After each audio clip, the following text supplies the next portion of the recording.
Welcome back, fellow mobile gaming fanatics. I'm MyTyme, this is Top Drives, and we're going to start off by not dwelling on something, but just saying RIP to the Vulcan. Yes, unfortunately, I did not get the Aston Martin Vulcan. I didn't get the 5th Peugeot 305. I was working and I completely forgot about the event, dropped out the top 50 and was not able to get that 5th car. So I don't know if I would have actually got the Vulcan or not. I feel like I would have with my garage and the resources that I could have used to upgrade a couple of cars if needed to get this. So sadly, this is going to be eluding my Aston Martin collection for a long time. Now there is a chance this car will become available in the future, so congratulations to everyone that has got it, but for me, no, that's not going to be about for a while. What I did learn though from those Ride to the Valkyrie events is that it is extremely important to work on your cars. Okay, now it's not just about all your legendaries and your epics. There's a saying in golf which says you drive for show and you putt for dough, with the idea being it doesn't matter how far you smash the ball down the fairway, if you can't finish it off, you're never going to win. So it's just as important to do the nitty gritty stuff as it is to do the fancy stuff, and these cars are your fancy cars. It's great to have them, obviously it definitely helps the garage, but you also need to work on your lower end cars. So what I have been doing is starting to work on cars that I find are useful. Okay, so I started with Aston Martin and Peugeot. We'll come to Peugeot in a minute, but as I was working through, you will see here just very quickly, for example, I've got a 1-star V8 coupe here, but it's maxed out. I'm not using my excess gold yet to max these cars out or my cash, because I don't think that's a good investment. When I need to use the car, I will then upgrade it to the max. Until then, I'm going to keep the cash and use it on other vehicles, getting other things up to scratch, because in that way I'm not going to be as short in cash. So come through, I've worked on that. We've done the Viraja, we've got the Volante maxed out now, I've worked on the DB6, I've worked on DB5. I know that these Aston Martins can be pretty useful in events, which are Great British or Aston Martin events, which you get because they have high top speeds. They can be quite useful in drags, etc. Now, if you want to find what car is going to be useful, or what cars are going to be useful, a good tactic is to go into an event that's running, and I'm going to pick the Great Exhibition event here. Okay, now from a price perspective, it's only ceramics, so forget that, but it comes into UK rear wheel drive ×5 and Great Exhibition ×5. So when you come in here and you come into the event, this is the team I'm using because I'm just using this for now. Okay, I found this to be, you know, doing okay for me. But when you click into the event, you can always go right towards the top as far as you can and see what cars other people are using. Specifically, see what lower RQ cars they are using. In this particular case, we've got the Lagonda and the 5 litre, is this XJ, is it? Yeah, XJ standard tyres. We can see a Vulcan, we can see a Exige here, a really key loaded Exige S1, 62 RQ, slightly higher RQ. This is the team that Mark Turner's been using. If we scroll down a bit, we see again the XJ and Lagonda again, giving us the impression that these two cars could be particularly useful in this event, especially as RQ saving, because we've seen between, we've got 2 legendaries again, and using another 58 just to fill in with this Aston Martin Vantage. We scroll down, somebody using 2 Lotus Elise Sprints and the XJ, and if we go down once more, we're going to see the Exige again. Okay, also one with the timer, so first person I've seen using it along with me, and we come down here again, another Lotus Sprint and a timer. So a good indication was if you're looking for some RQ saving cars for this event, it looks like the Lagonda has a place, it looks like the Lotus Sprint has a place, and also if you're going to push up slightly to the ultra rares, people are saving a few RQ by throwing in both the Exige S1 and the XJ 5 litre V8. So they give you ideas of the kind of cars you want to be using to save some RQ, and they could be the kind of cars that you would work on, because they obviously seem to be fairly useful cars for such events. So that gives you a good indication. Now for me, I need to find somewhere that I can beat, and that's going to be pretty difficult because I don't have the Vulcan, so I'm going to struggle on this mile, even if I do slightly better than some of the others. This is maxed out on speed, so I should win on G. I might try this. I wouldn't normally do this, but that should be a free win on the G-force for me. It should be. Now by doing that, I know I'm going to struggle in the 1 mile, so I'm going to put the Jaguar on the karting. Yes, it's going to lose, but it shouldn't be too bad. I'm going to let the Aston Martin take the mountain slalom. I'm going to lose on the 1 mile, but hopefully take the half mile. This is going to be close. See, it's very tough for me. Being around the top 10 gets very difficult. I can obviously change my lineup. I do have a maxed out Lotus Elise Sprint, which I can bring in. It's 49 RQ, and swap this around a little bit.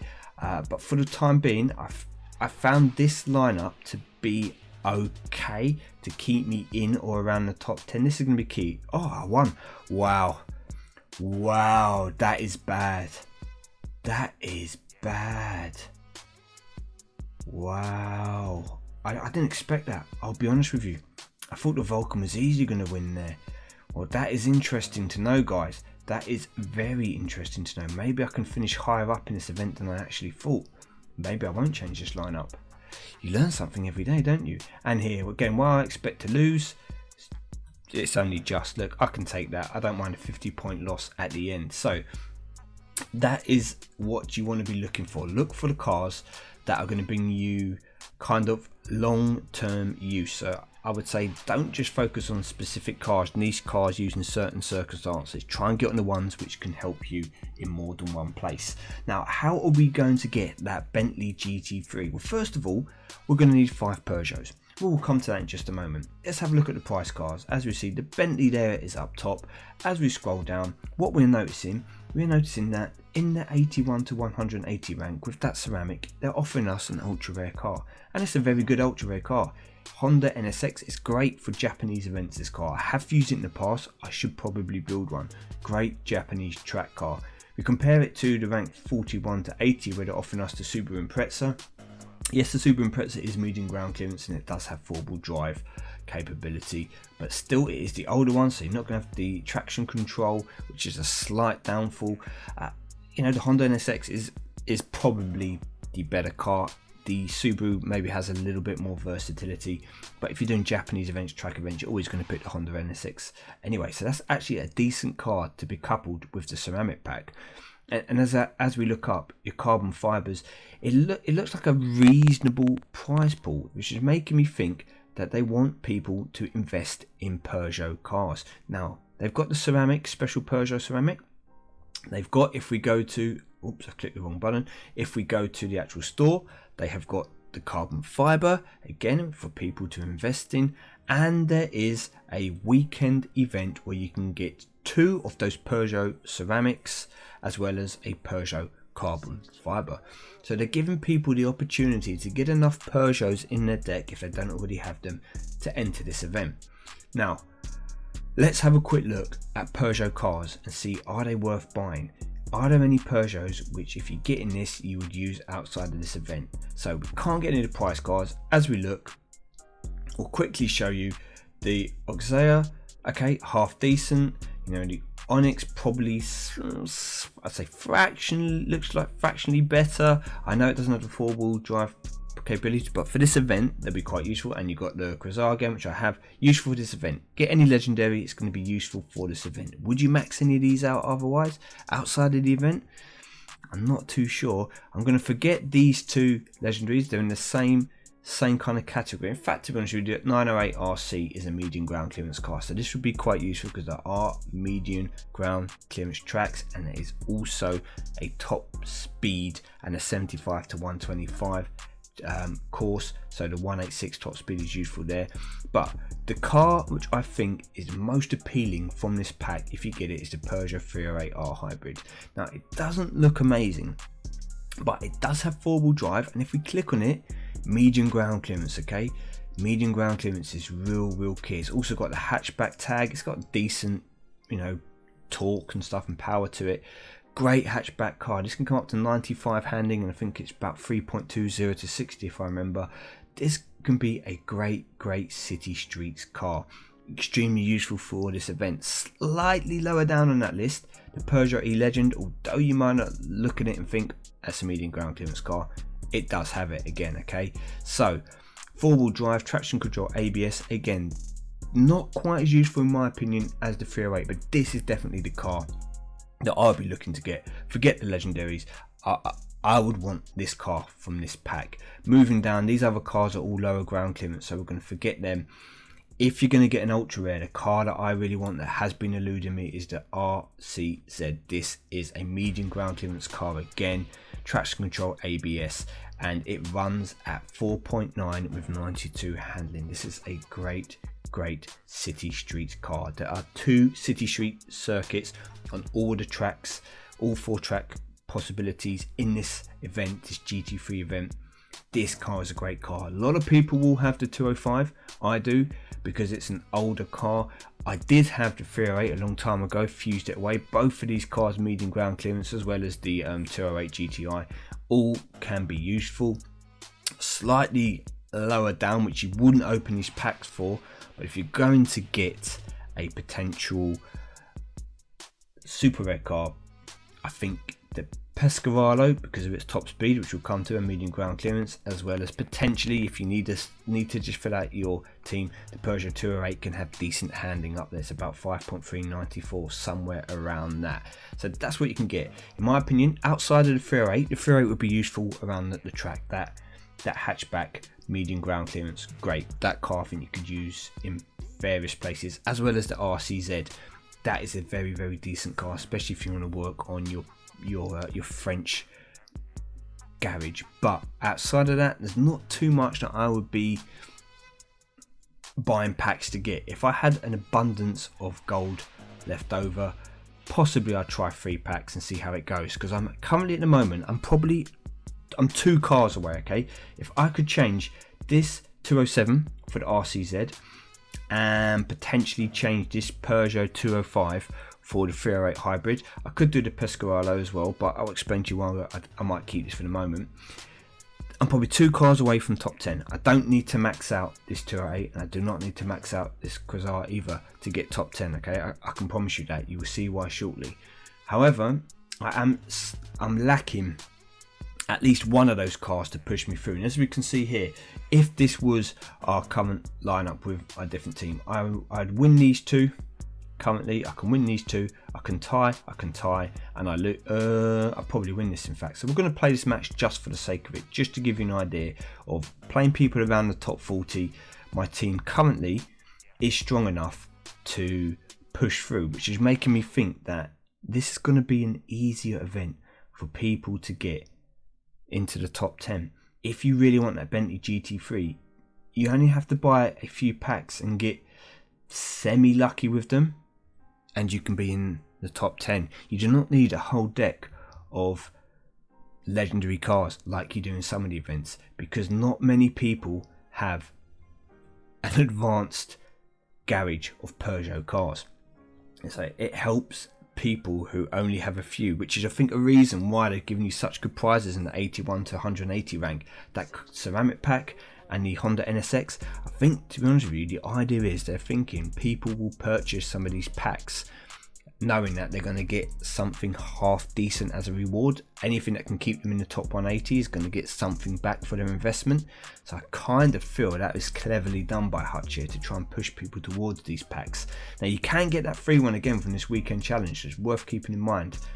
Go and do those. I will be doing them. I haven't started it yet, as you've seen, but I will be doing them. We can see there we got that 180, okay, up into 18th. I should be able to, with this current team, remain in the top 40, okay? So the carbon fiber should be there. The Infinity M45 should be mine at the very least. However, I still feel I am lacking at least 1 car. 2 cars to guarantee myself a top 10, 1 car to get myself potentially into the top 10. That's how I feel. If we go in again, let's scroll up and let me show you. You do not have to have maxed out cars to do well in this event, okay? I'm going to show you here again. So we've got a 1-star Onyx for that 75 to 125. This will be tough for me. We've got a maxed out 208 and a not maxed out 208. Okay, we've got the 0 to 120 again here with the Silhouette, which is going to be a decent-ish car for that thing, and the 308R hybrid, not maxed out but still good. Having this car in my team will give me a little bit extra push for being able to actually get into the top 10. We look here, this is a very similar team to me. The difference being they have worked on their 208, they have a 0 to 120 here where my Pescarolo wouldn't do so well, but if I had the RCZ, I'd have a victory with the RCZ, for example. I would, if I had the 308 as well, these two would be victories. I could work on this. This could be a tie, and I would lose it. I would just slightly beat Marco Verman, okay? And again here, it could be tie, win, lose, and I could win. I could put myself in a position where, yes, I'm going to lose by a few points here, but I'm going to win the rest. And again, same situation here. Would lose, but I could win both of these two. I could win potentially here. In fact, let's just I've got to play one match because I've come in. Let's just play this. Let's see how my actual team does here against FFA. I know I'm lacking slightly, but I've got a free victory here, so you're not maxing out your ultra rare. Key for events like this, giving 3 points away. We can take a tie here. I know the slalom test I'm going to win. I have to put the Pescarolo here because I lose too many points otherwise, and put the Quasar up here. I don't know if I'm going to win this. Depends how many points I lose here. It's going to be at least, I reckon, 150, 117. That's good. I'll take that.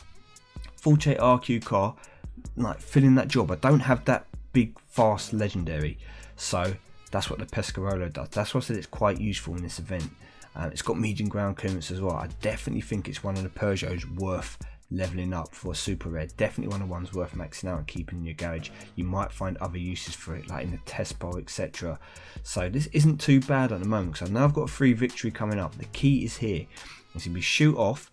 That's good. The 0 to 120, not so bad. The 75 to 125, not so good because obviously it doesn't have the mid-range. But that is a victory. Again, showing that I'm not a million miles away from being able to compete for the top 10. Okay, I'm not saying stay in the top 10, but to be able to compete for a place in the top 10. I don't think I'm going to go and buy those Peugeot packs. One, because I don't have the gold at the moment. I don't think I'm going to throw in the gold for them. Let me know how you're getting on in this Peugeot Continental GT3 finals. What I will do is I will go and I will do the first 2 challenges. Then I will come back and I will probably record the last 5 to show you guys how to get the Peugeot carbon fiber and also show you what I get in it. I should hopefully do well enough with the current team anyway to keep in the top 40. So we're going to be able to show a carbon fiber there. Also got a good chance of remaining in the top 10 for ceramic pack in the UK rear wheel drive Great Exhibition event. Just to show you, this is the team I have been using. I'll go play one match quickly just to show the kind of other cars that people are using. Just you can see here, the Lotus Elise Sprint, definitely a car worth working on. Okay, it's very useful. We can see people using it in this event. Scroll along here, the X-Siege as well, S1, useful car, see people using it. The XJ V8, another Jag, lots of people using this event, and the Lagonda, cheaper version, cheaper RQ cars, okay, which have been RQ savers for a lot of people. Again, we've got the Jag here and the Lagonda. As we scroll back, someone using 2 of the Lotus Elises. This is allowing people to bring in their higher RQ cars. Now, something to let you know, the Vulcan did lose in the drag against my Aston Martin. So what I might do is I might try and just show you all that, just to show you. Yeah, I'm going to take a loss here. This isn't the person who I'd want to really be coming up against with my team, but just to show you that Aston Martin loses to this DBS Superleggero Volante. Okay, I didn't believe it either. I put it in assuming it was going to lose, and when it came out on top, I was like, wow. So I could probably even throw in the Speedster as well, and we'll probably do the same thing. The Speedster will probably win as well, but we'll come back to that. So we're going to take a tie here. I know I am going to lose. We'll take the Slalom. gonna lose big on the hairpin, but hopefully I can make it up in these other 3 races. So let's see, don't lose by too much. Get home, good TVR Tamer Turbo. Nice 39 RQ, yes, okay, it's a double. I like to call it a lap. It's done me by more than 50 points, it's lapped me. So I have to make that back somewhere in, it's not 1 race to get that back, it's 2 races. But it's okay, because I knew I'd win that. I know I'm going to win this as well with the Speedster, which is fine. So we can just take that home. And I know, believe it or not, that the Vulcan is going to lose to my DBS. Oh no? Yeah. I was about to say, no, don't tell me. Don't tell me it was on a different course. Yep. There we go. So as we see that MRA there, the Vulcan seems to be a bit disappointing. Obviously I'd still like to have it in my repertoire, but it's a 10 RQ drop and I got that. Maybe if you maxed out the Vulcan it would win, but for the moment that is the team I'm running. So good luck everyone. Let me know how you're getting on. Let me know your thoughts on the Continental GT3 finals and how you intend to attack it. I'm going to come back with the rewards. Hopefully there'll be a couple of ceramics, a couple of carbon fibers. I better put it all into one video and get some good stuff moving forward. I'll try and get a few more videos out a bit more regularly, especially now that we have hit lockdown. So take care everyone, look after yourself. Thank you for watching. As ever, if you enjoyed the video, please don't forget to subscribe, leave a comment, and I'll see you all soon.